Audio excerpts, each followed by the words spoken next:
Damai sejahtera bagi Bapak, Ibu, Saudara semua. Puji Tuhan. Judul firman Tuhan pagi hari ini adalah sempurna dalam hal apa? Bagian yang pertama. Matius 5 ayat 48. Karena itu haruslah kamu sempurna sama seperti Bapamu yang di sorga adalah sempurna. Ini adalah perkataan Yesus. Yesus juga mengajarkan kepada kita semua yang mendengarkan firman Tuhan saat ini. Apa yang Yesus ajarkan, hendaklah kita sempurna sama seperti Bapa di sorga. Sempurna yang bagaimana? Jika kita membayangkan Bapa yaitu Tuhan Allah kita yang sempurna, maka artinya adalah tidak akan ada kesalahan atau pelanggaran sedikit pun. Benar-benar sempurna. Tapi, apakah sempurna seperti itu yang dimaksud oleh Yesus? Kita sering mendengar bahwa berusaha sempurna dengan kekuatan usaha sendiri agar berkenan kepada Tuhan adalah hal yang akan membuat kita semakin hari merasa ada saja yang buruk dan jadi frustasi. Jadi, apa yang dimaksud dengan hendaklah kamu sempurna di ayat ini? Mari kita lihat Matius 5 ayat 43 sampai 47. 43, kamu telah mendengar firman, kasihilah sesamamu manusia dan bencilah musuhmu. Ayat 44, tetapi aku berkata kepadamu, kasihilah musuhmu dan berdoalah bagi mereka yang menganiaya kamu. Terjemahan New King James dan King James Version lebih lengkap lagi.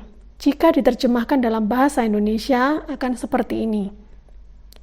Tetapi aku berkata kepadamu, kasihilah musuhmu, berkatilah mereka yang mengutuk atau memaki engkau. Berbuatlah baik kepada mereka yang membenci engkau, dan berdoalah bagi mereka yang dengan dengki, dendam, dan iri hati sengaja memanfaatkan atau memperalat engkau dan menganiaya atau menyiksa engkau. Ayat 45, karena dengan demikianlah kamu menjadi anak-anak Bapamu yang di sorga, yang menerbitkan matahari bagi orang yang jahat dan orang yang baik, dan menurunkan hujan bagi orang yang benar dan orang yang tidak benar. Apabila kamu mengasihi orang yang mengasihi kamu, apakah upahmu? Bukankah pemungut cukai juga berbuat demikian? Dan apabila kamu hanya memberi salam kepada saudara-saudaramu saja, apakah lebihnya daripada perbuatan orang lain? Bukankah orang yang tidak mengenal Allah pun berbuat demikian? Yesus mengajarkan kita untuk menjadi sempurna seperti Bapa dalam hal cara kita mengasihi sesama kita. Kasih Bapa yang sempurna itu kasih yang jujur dan tulus, tidak ada kepura-puraan, tidak mengharapkan balasan. Lah apa yang mau kita harapkan jika kita mendoakan orang yang memusuhi dan berbuat jahat kepada kita? Secara logika tidak ada.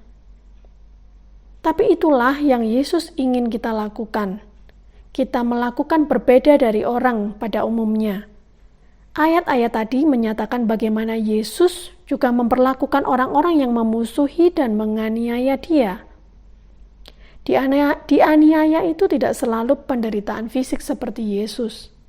Hal itu bisa berarti kita dimusuhi, difitnah, dibully, dijauhi, ditipu, ditekan, diancam mungkin, mengalami penderitaan atau siksaan batin, korban perasaan. Jika saja kita bisa mengasihi seperti yang diajarkan Yesus ini, maka kita dikatakan sempurna di dalam kasih. Surat 1 Yohanes 2 ayat 5-7. Ayat 5, tetapi barang siapa menuruti firman-Nya, di dalam orang itu sungguh sudah sempurna kasih Allah. Dengan itulah kita ketahui bahwa kita ada di dalam Dia. Ayat 6, barang siapa mengatakan bahwa ia ada di dalam Dia, ia wajib hidup sama seperti Kristus telah hidup. Wajib hidup seperti Kristus telah hidup, itu hidup yang bagaimana? Menuruti firman yang mana? Kita lanjut dulu ke ayat 7, saudara-saudara yang kekasih, bukan perintah baru yang kutuliskan kepada kamu, melainkan perintah lama yang telah ada padamu dari mulanya. Perintah lama itu ialah firman yang telah kamu dengar. Inilah firman-Nya. Yesus sendiri pernah berkata di dalam kitab Injil Yohanes 13 ayat 34. Aku memberikan perintah baru kepada kamu, yaitu supaya kamu saling mengasihi, sama seperti aku, Yesus, telah mengasihi kamu, demikian pula kamu harus saling mengasihi.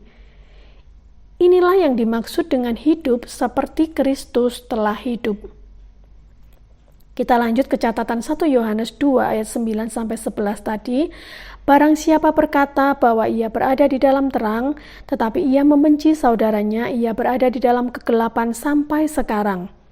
Barang siapa mengasihi saudaranya, ia tetap berada di dalam terang, dan di dalam dia tidak ada penyesatan. Tetapi barang siapa membenci saudaranya, ia berada di dalam kegelapan dan hidup di dalam kegelapan. Ia tidak tahu kemana ia pergi, karena kegelapan itu telah membutakan matanya. Nah, kita akan melihat di dalam 1 Korintus 13 ayat 1-3, Paulus juga berkata, sekalipun aku dapat berkata-kata dengan semua bahasa manusia dan bahasa malaikat, sekalipun aku mempunyai karunia untuk bernubuat, mengetahui segala rahasia, memiliki seluruh pengetahuan, memiliki iman yang sempurna memindahkan gunung, sekalipun aku membagi-bagikan segala sesuatu yang ada padaku, menyerahkan tubuhku untuk dibakar, tetapi jika aku tidak mempunyai kasih, dikatakan sedikit pun tidak ada faedahnya bagiku. Aku sama sekali tidak berguna. Oleh sebab itu dikatakan pada pasal berikutnya 1 Korintus 14 ayat 1, kejarlah kasih itu. Dalam terjemahan lain, artinya utamakanlah kasih.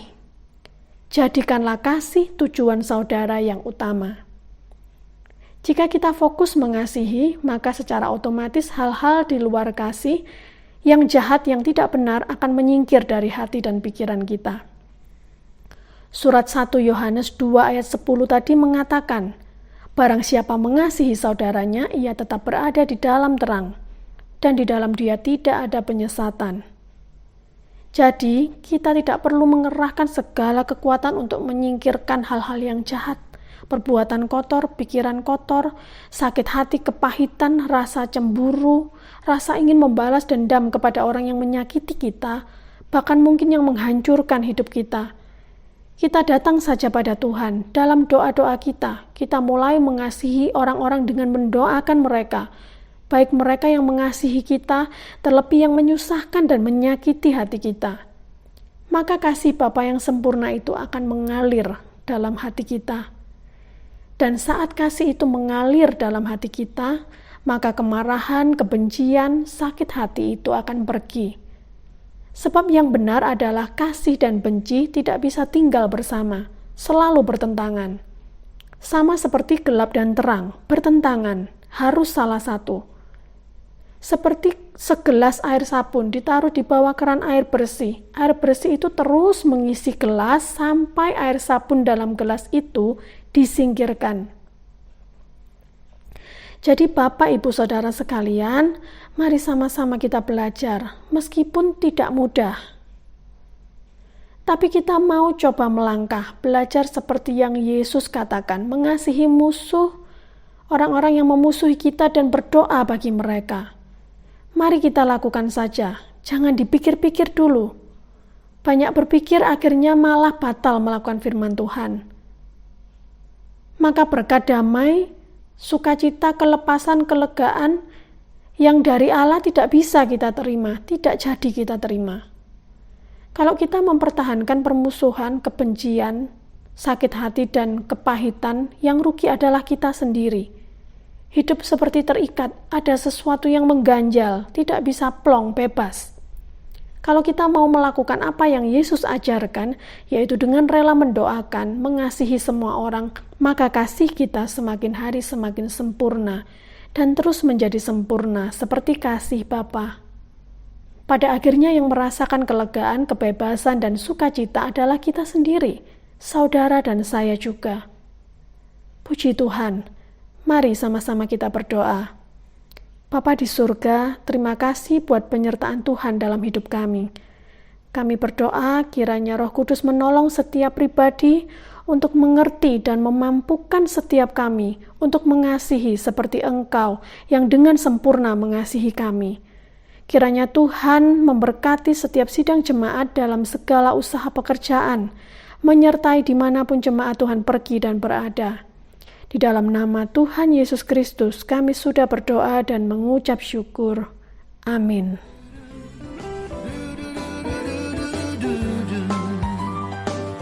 Kasih itu sabar, murah hati, lemah lembut tak cemburu. Kasih itu memberi sukacita di hati.